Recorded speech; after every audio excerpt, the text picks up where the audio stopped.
Tuhan bersamamu. Injil suci menurut Matius. Ketika Yesus melihat orang banyak itu, naiklah ia ke atas bukit, dan setelah ia duduk, datanglah murid-muridnya kepadanya.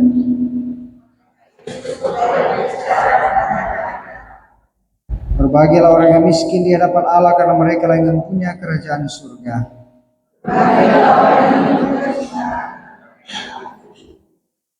Berbahagialah orang yang lemah lembut, karena mereka akan memiliki bumi.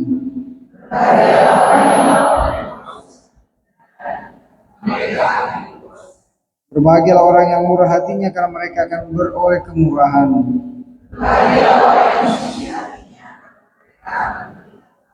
Berbahagialah orang yang membawa damai, karena mereka akan disebut anak-anak Allah.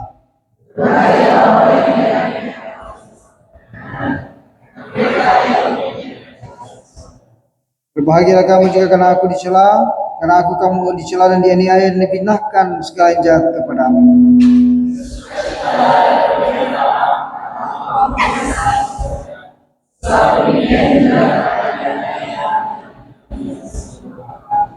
Demikianlah sabda Tuhan. Terpujilah Kristus. Saudara-saudari yang terkasih,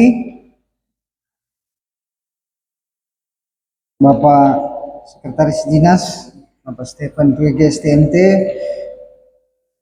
Keluarga Besar Badan Pelayanan Ekumene Dinas PUPRD Provinsi Sulawesi Utara yang terkasih, selamat Paskah untuk kita semua. Apa belum telah semua? Selamat Paskah. Mari kita saling memberi ucapan selamat Paskah di samping kiri kanan.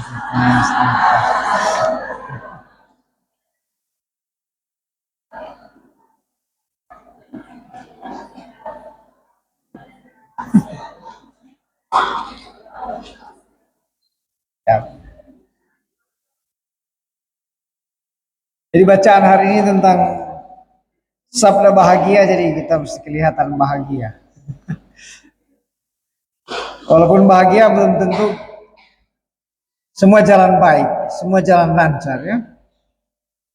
Belum tentu yang dikerjakan itu semua jalan baik, jalan lancar. Apalagi pekerjaan bangunan pasti ada banyak situasi yang bisa saja berubah dan terjadi.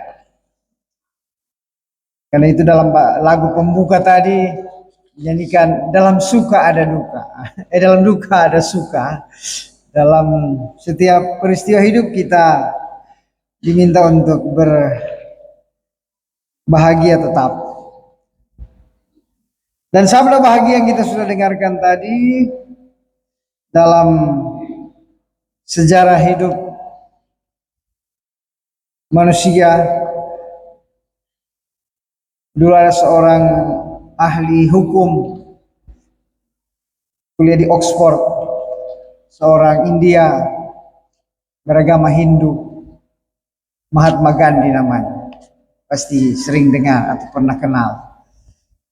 Dia belajar hukum di Inggris, di Oxford ya. Kemudian dia bilang, setelah dia membaca Alkitab, Alkitab ini kan kitab hukum, aturan dari Tuhan kan. Nah, itu mesti sering-sering baca. Kalau baca undang-undang, baca aturan-aturan, jangan lupa baca Alkitabnya, kitab suci. Dan Mahatma Gandhi dia menyelesaikan kitab suci dari Kejadian sampai Wahyu, luar biasa. Padahal dia seorang Hindu kan. Dan dia bilang apa? Dia bilang kalau semua orang Kristen di dunia ini melaksanakan itu sabda bahagia, maka tidak ada perang. Kita tahu bersama India dijajah oleh Inggris sekian lama ya. Untuk itu sebenarnya kritik terhadap orang Inggris yang menjajah mereka di India. Bahwa kalau orang Kristen di seluruh dunia pegang itu sabda bahagia, tidak ada perang. Hari-hari ini kita mendengar kabar tentang perang ya, yang mempengaruhi Pepoji. PSOE ini perang ini kan, sehingga barang-barang jadi naik. Begitulah perang kan. Perang kan bukan cuma berakibat di tempat di mana berperang, tapi di banyak tempat ya. Nah karena itu beberapa waktu yang lalu Paus Leo ke-14 dia membaca lagi di Sabda Bahagia dalam kunjungannya ke Aljazair ya, negara mayoritas Muslim di Afrika. Di depan masjid dia baca lagi di Sabda Bahagia. Lalu apa sebenarnya tujuan dari kebahagiaan hidup beriman? Jadi kita baru saja merayakan Paskah ya. Dan rupanya di kantor ini baru dirayakan Paskah 2 minggu yang lalu ya.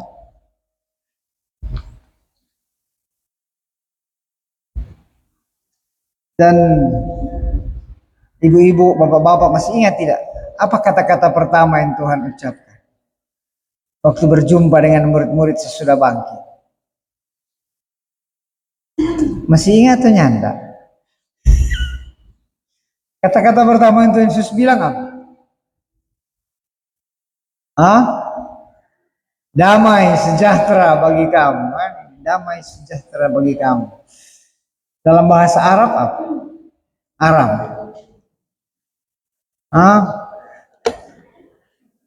Shalom. Shalom alaihim. Ini bahasa Aram itu. Shalom alaihim. Dalam bahasa Arab Assalamualaikum. Jadi Tuhan sudah bangkit dia ucapkan kata yang biasa diucapkan oleh orang kalau mau apa kan. Selamat pagi, no? Sama seperti itu orang kan. Tabea, selamat pagi, selamat siang, no? Selamat malam, kalau malam. Itu kan doa. Selamat pagi supaya hari itu jadi bagus kan. Karena itu Kardinal Suharyo seorang ahli kitab suci dia bilang kalau di Indonesia nama Yesus itu sebenarnya artinya selamat. Ada yang nama selamat di sini orang Jawa mungkin pernah kenal ya.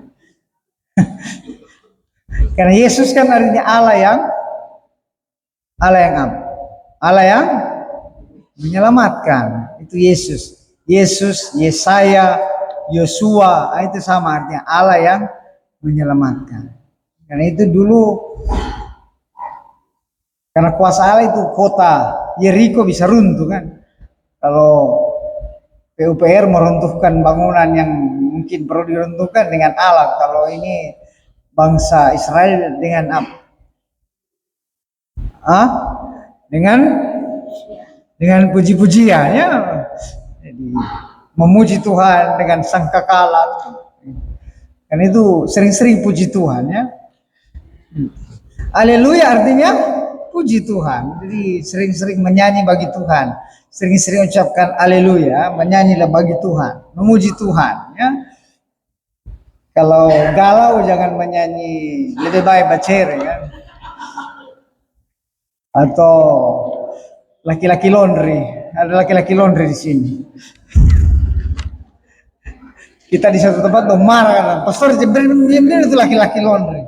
Ada laki-laki laundry di sini.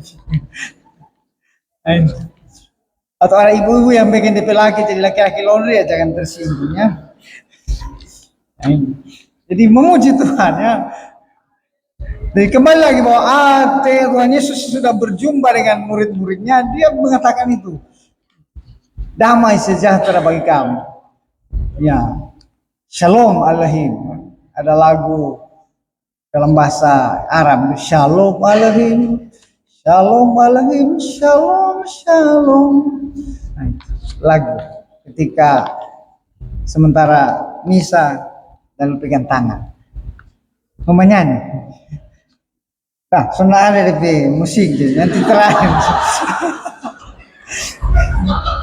Oke, jadi itu damai sejahtera bagi kamu itulah kata-kata yang pertama Tuhan ucapkan ya, ketika berjumpa dengan murid-muridnya. Kalau malaikat waktu berjumpa dengan Maria Magdalena dia bilang apa? Jangan takut. Jangan takut. Itu kata-kata itu ada 365 kali diucapkan di Alkitab ya. Kalau yang percaya nanti sebentar hitung sendiri dari Kejadian sampai banyak. Jangan takut ada berapa. Nah, itu. Jangan takut. Ya, bukan cuma lewat kubur jangan takut. Tapi juga jangan cemas. Ya, jangan cemas jangan khawatir. Itu maksudnya jangan takut, bukan cuma ya, ketakutan manusia kan banyak, takut akan masa depan, takut akan eh, situasi yang terjadi di sekitar itu. Secara manusiawi kita sering mengalami itu ketakutan ya. Bahkan hampir setiap waktu orang mengalami itu jangan ketakutan, kekhawatiran, kecemasan itu hal yang sering kita alami. Tapi Tuhan Yesus mengingatkan kepada kita untuk apa? Untuk jangan takut, dan modal untuk supaya jangan takut itulah mesti menjadi pembawa damai. Dalam sabda bahagia tadi dikatakan, berbahagialah orang yang membawa damai karena mereka akan memiliki bumi. Ini damai. Dan damai itu selalu dimulai dari mana? Damai dimulai dari mana? Dimulai dari hari-hari kamu bilang damai di hati. Jadi mulai dari hati ya, damai di hati kan. Mengapa hati? Hati itu dekat dengan apa kalau hati? Dekat dengan Tuhan. Memang orang Indonesia bilang hati itu lebih ke apa? Liver kan? Hati. Organ tubuh hati kata. Itu liver sebenarnya kan. Jadi hati itu sebenarnya lebih dekat dengan mana? Kalau hati dalam bahasa teologis itu lebih dekat dengan jantung. Nah, jantung hati. Karena itu dia bilang jantung hati kan, heart. Dalam bahasa Inggris kan heart. Dan di tengah heart ada apa? Ada ear kan? Heart, di tengahnya ada kata ear. Jadi hati. Dan hati itu berfungsi dengan bagus kalau kita punya kemampuan untuk mendengarkan. Bukan cuma mendengarkan. Kalau mendengar dengan telinga. Mendengarkan dengan hati. Ya. Dan susah untuk mendengar. Apalagi mendengarkan. Secara psikologis kan ibu-ibu berbicara 21.000 kata per hari. Kalau laki-laki cuma 7.000. Jadi bapak-bapak jangan heran kalau masih sementara bicara, ibu-ibu sudah bicara lebih dulu. Karena orang lebih banyak bicara. 21.000 kata per hari ya. Di umat yang kita lain kali kita lihat tuh bapak-bapak sopongo dan dope mai tua. Kalau dia mai tua sementara bicara dia semua keluar, kalau dia semua jalan-jalan. Ada bapak-bapak begitu di sini. Kemampuan untuk mendengarkan itu yang kadang-kala sulit. Ya. Dan mengapa damai itu ada di hati? Karena disitulah kita mendengarkan suara Tuhan, membangun relasi yang dekat dengan Tuhan. Karena itu ada istilah berdoa dalam hati. Karena itu di Roma ada satu biara Benediktin, itu biara tempat para rahib berdoa, itu ditulis, percumalah lidah berbicara. Percuma lidah berbicara kalau hati tidak berdoa. Jadi percuma lidah itu bicara-bicara terus kalau hati tidak berdoa. Jadi hati itu tempat bagaimana manusia membangun relasi yang dekat dengan Tuhan. Di hatilah manusia, kan itu kan kalau ambil sumpah, biasa saya sering mendampingi sumpah, jadi sumpah hafal-hafal itu kata-kata di sumpah. Pimpinan akan bilang apa? Manusia melihat apa yang nampak, tetapi Tuhan melihat hati. Jadi apapun tugas dan pekerjaan kita, manusia melihat apa yang nampak ya. Pimpinan melihat kinerja yang nampak, oh kelar bangunan di sana. Dia yang pengawas, dia yang dampingi. Tapi Tuhan melihat hati. Apa yang kita buat, motivasi apa yang kita buat. Jadi boleh dusta atau Tuhan toh. Orang bilang Tuhan tahu, artinya bilang kan. Seperti ada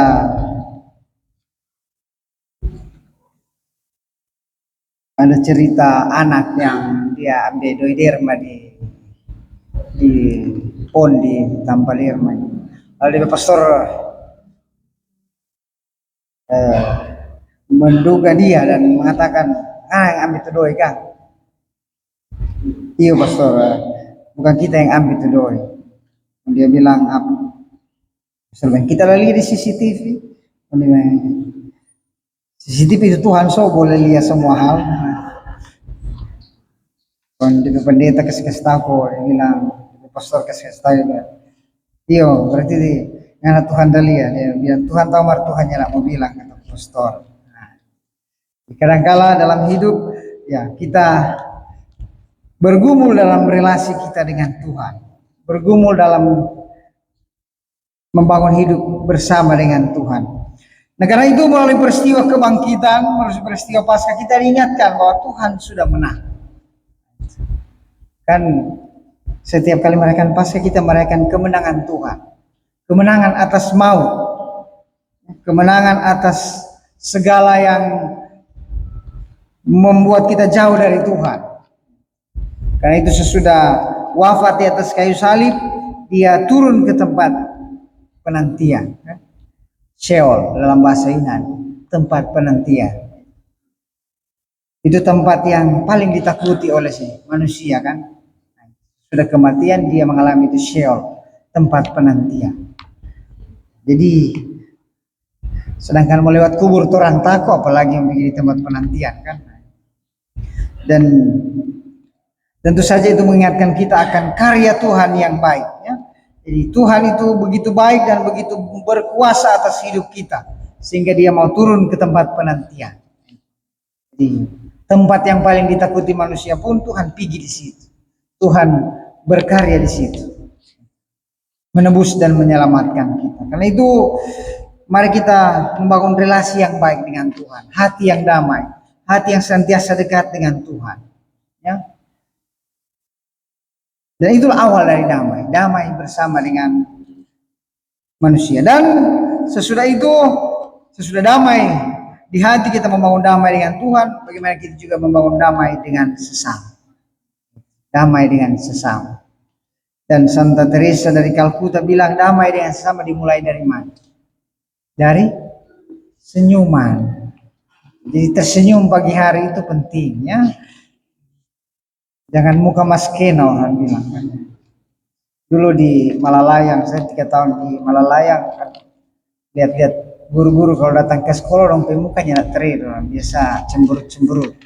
Nanti pulang baru senyum, apalagi kalau pulang langsung terima gaji. Nah, dompi senyum lebih lebar lagi. Mereka datang kerja, dompi muka berot, itu tegang-tegang abis tuh.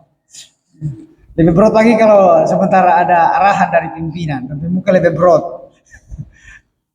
Tapi begitulah kita dipanggil untuk membangun damai, dan damai itu dimulai di mana? Dengan senyuman. Karena dengan senyuman kan kita berarti membangun relasi yang baik dengan sesama kan, tersenyum. Walaupun lain kali aneh juga kalau ada orang tersenyum sendiri dengan so gila atau dia sana tetap tahu sendiri. Tapi senyuman itu penting, bagaimana membangun relasi dengan sesama. Karena dari senyuman kita punya niat baik untuk berbagi juga dengan sesama. Jadi pada akhirnya kebahagiaan itu juga muncul ketika kita mampu berbagi. Kalau ada cookies jangan sembunyi di laci, atau ada yang sembunyi cookies di laci. Nanti lihat tamang nada baru dia itu satu-satu. Nah. Tapi berbagi cookies kan, berbagi kebahagiaan, berbagi sukacita kan, itu salah satu indikasinya berbagi hal yang kita punya kan. Kita berbagi apa yang kita punya. Kalau tidak punya ya tidak usah berbagi. Tapi pasti kita punya sesuatu yang bisa dibagi. Dan akhirnya damai juga bisa terwujud kalau kita punya semangat kekeluargaan. Keluarga. Karena itu damai dalam bilang mulai dari mana? Dari rumah, dari keluarga. Bersama suami, bersama istri, itu damai paling pertama. Dan memang damai di rumah itu sulit ya. Saya pernah berjumpa dengan satu keluarga 50 tahun kawin. Apa yang kita tanya itu, omak dengan opa jurus sampai 50 tahun apa? Kalau pastor kan yang tahu jurus hidup berkeluarga, kasihannya ada istri, ada anak, tidak pernah mengalami. Kayaknya Pak Opa dengan Oma, apa jurus hidup berkeluarga? Nah, itu. Sampai 50 tahun ya. Dan ternyata omak bilang apa? Mengampuni. Karena itu Tuhan Yesus bilang ke Petrus mengampuni 70 kali 7 kali. Karena memang setiap hari mesti mengampuni.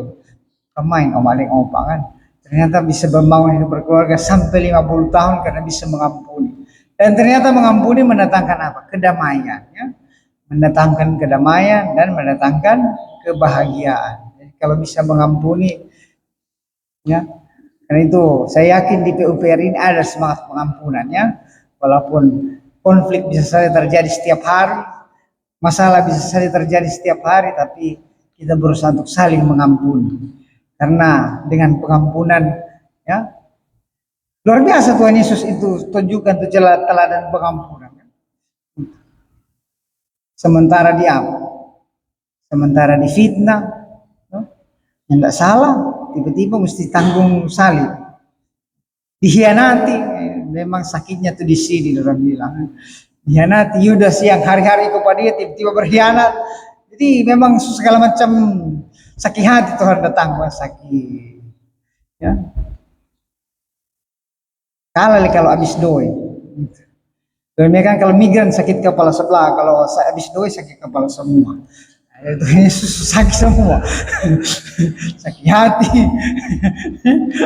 Sakit hati. Sakitnya dihianati, sakitnya difitnah, sakitnya dipukul ya, pokoknya segala macam barang semua pukul. Sakitnya ditaruh mahkota duri kan. Ini mahkota duri bukan cuma duri biasa ini duri yang berbisa kan? Karena itu nyeri sekali katanya kalau itu duri yang dipakai ini. Sementara sakit semua pokoknya. Dan di situ dia bisa menunjukkan semangat pengampunan. Itu luar biasa kan? Dan itu contoh untuk kita semua bahwa keselamatan dan kedamaian itu hadir karena pengampunan. Semoga rahmat dan berkat Tuhan menyertai kita senantiasa. Amin.